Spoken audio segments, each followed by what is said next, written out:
जहां एक दिवस अचानक ही उनकी भेंट अपने पुराने मित्र पर्वत मुनि से हो गई। नारायण नारायण। मित्र नारद। मित्र पर्वत। जय जय ब्रह्मदेव। अरे चोटी का क्या हुआ? तुम ही बताओ मित्र, अधिक समय तक चोटी पर कौन रह सकता है? नारायण नारायण। जिसका उद्देश्य पवित्र हो वो चोटी पर अवश्य रह सकता है, किंतु मैं तुम्हारे चोटी की बात कर रहा हूँ।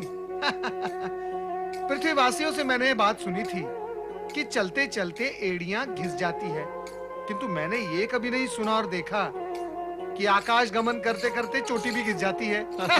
ऐसा तो कुछ नहीं है मित्र। तो फिर कैसा है मित्र? जैसा है वैसा बताओ। तुम तो जानते हो मित्र क्या?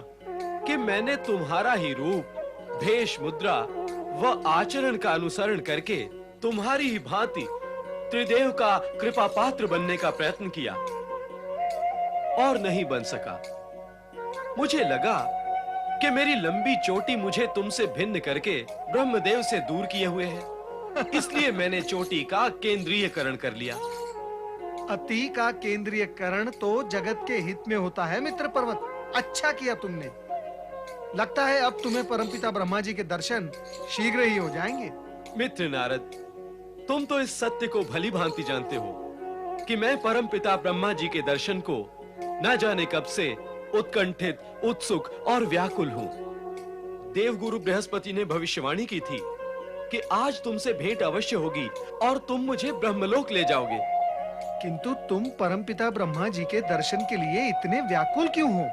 इसलिए कि मुझे वहां का कार्य सौंपा गया है। कार्य? कैसा कार्य? देवराज इंद्र ने देवगुरु बृहस्पति से पूछा कि बहुत समय से किसी असुर ने स्वर्ग पर आक्रमण नहीं किया है, क्या यह स्थिति ऐसी ही बनी रहेगी? तब देवगुरु ने कहा कि इस विषय में पूर्ण सत्य तो ब्रह्मा जी ही बता सकते हैं। अतः देवगुरु ने इस कार्य का दायित्व मुझे सौंपा है। मैं चाहता हूं इस कार्य को पूर्ण कर मैं देवगुरु की प्रशंसा प्राप्त करूं। अवश्य करो, किंतु इतना पुनः स्मरण कर लो कि परमपिता ब्रह्मा जी ने तुम्हें ब्रह्मलोक में प्रवेश ना करने का आदेश दिया था।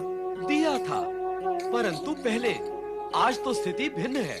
नारायण नारायण। स्थिति के विषय में मैं विशेष नहीं जानता, किंतु गुरु बृहस्पति के आदेश और इच्छा को सर्वोपरि मानकर मैं ये अपना परम कर्तव्य समझता हूं कि मैं तुम्हें ब्रह्मलोक तक पहुंचाने का प्रयास करूं।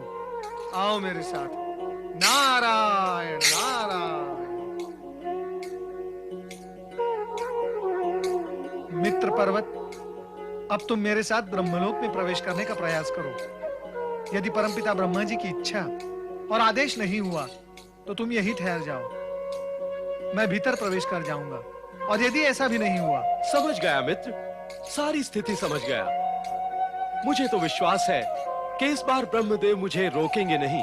फिर भी तुम मेरा हाथ थामकर मुझे भीतर ले चलो। आओ।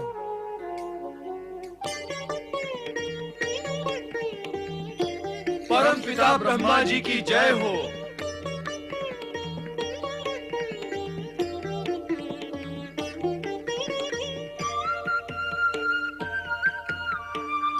अरे, किंतु माता सरस्वती गई कहां? इस प्रकार वे ब्रह्मलोक को एकाकी छोड़कर कहीं जाती तो नहीं? अब वे हैं ही नहीं तो उनकी चर्चा व्यर्थ है। विचारणीय तो ये है कि अब करें क्या। मैं भी यही सोच रहा हूं। सोचो मत, कुछ करो। तुम ब्रह्मदेव के मानस पुत्र हो। उनके चरणों को स्पर्श करके उन्हें झकझोरो। हो सकता है परमपिता इस समय श्री हरि विष्णु की भांति गहन निद्रा में लीन हो। तुम्हारे झकझोरने से जाग उठेंगे। नारायण नारायण। ऐसी अशिष्ट और अनाधिकार चेष्टा मैंने कभी की तो नहीं, किंतु मित्र पर्वत, तुम्हारे लिए ये साहस मुझे जुटाना ही होगा।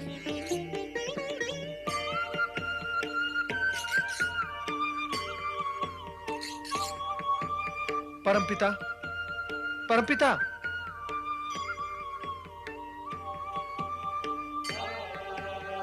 परमपिता, कृपया कर अपनी आंखें खोलें। हमारे सम्मुख देखें परमपिता। परमपिता, कृपया आप आंखें खोलें। परमपिता तो मूर्तिवत अचल हो गए हैं।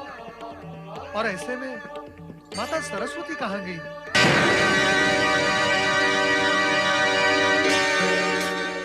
मित्र नारद, ब्रह्मलोक जाकर भी मेरी इच्छा पूर्ण नहीं हुई। मैं परम पिता का आशीर्वाद प्राप्त नहीं कर सका। अरे, आशीर्वाद न मिला तो क्या? तुम ब्रह्मलोक में प्रवेश करने के अधिकारी हो गए हो और भगवान भोलेनाथ ने परमपिता ब्रह्मा जी को जागृत भी कर दिया है। ऐसे में तुम परमपिता ब्रह्मा जी के पास जाकर कभी भी आशीर्वाद प्राप्त कर लेना। अरे, ये विचित्र प्राणी कौन है? मैं ब्रह्मा जी का पुत्र सिंदूरी हूँ। उन्होंने मुझे सर्वोच्च शक्ति का वरदान दिया है। मैं महाबाहुबली हूँ। हमने तो तुम्हें कभी ब्रह्मलोक में देखा ही नहीं। ब्रह्मलोक और ब्रह्मदेव को नहीं देखा होगा तो मुझे कहां से देखोगे? अर्थात तुम्हारी उत्पत्ति परमपिता ब्रह्मा जी के जागने के पश्चात हुई है। अर्थ को समझने का प्रयत्न करने वाला बुद्धिमान होता है और मुझे तुम बुद्धिमान लगते हो, कारण कि तुमने सत्य कहा। मैं सिंदूरी हूँ, सिंदूरी। ये देवर्षि नारद हैं, ब्रह्मा जी के मानस पुत्र। ब्रह्मा जी के मानस पुत्र अर्थात मेरे भाई। भाई हो तो भला करो मेरा।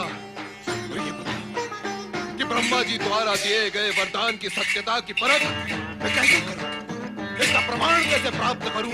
बताओ। ऐसा विचार भी मन में न लाना सिंदूरी। परमपिता ब्रह्मा जी कभी किसी को असत्य वरदान नहीं देते। फिर उनके वरदान को परखने अथवा उसकी सत्यता का प्रमाण प्राप्त करने की आवश्यकता ही क्या है? उनसे वरदान प्राप्त करके दानवों ने स्वर्ग पर अधिकार प्राप्त किया, पृथ्वी और पाताल को वश में किया। तुम उनके वरदान पर शंका करोगे तो वरदान व्यर्थ हो जाएगा। ना ना ना ना ना ना, मैं उनके वरदान पर शंका नहीं करता। मैं तो केवल परीक्षण करना चाहता हूँ, अपनी शक्ति का परीक्षण। और शक्ति का परीक्षण तो सभी करते हैं, तो फिर मैं क्यों न करूं? कैसे करोगे वरदान में प्राप्त शक्ति की परीक्षा? ब्रह्मा जी ने कहा था कि मैं जिसे भी अपनी भुजाओं में दबा लूं, वो चूर चूर हो जाएगा। इसीलिए मुझे ऐसे प्राणी की खोज है जिसे मैं अपनी भुजाओं में ले लूं। नारायण नारायण, परंतु परमपिता ब्रह्मा जी ने तुम्हें ये तो नहीं कहा था कि अपनी भुजाओं में नारद को ही पकड़ के चूरा कर डालना? अरे भाई, पीछे हटो, पीछे हटो, वरना तुम अदृश्य हो जाओ। ये सिंदूरी की असली वृत्ति जागृत होने लगी है। भागो।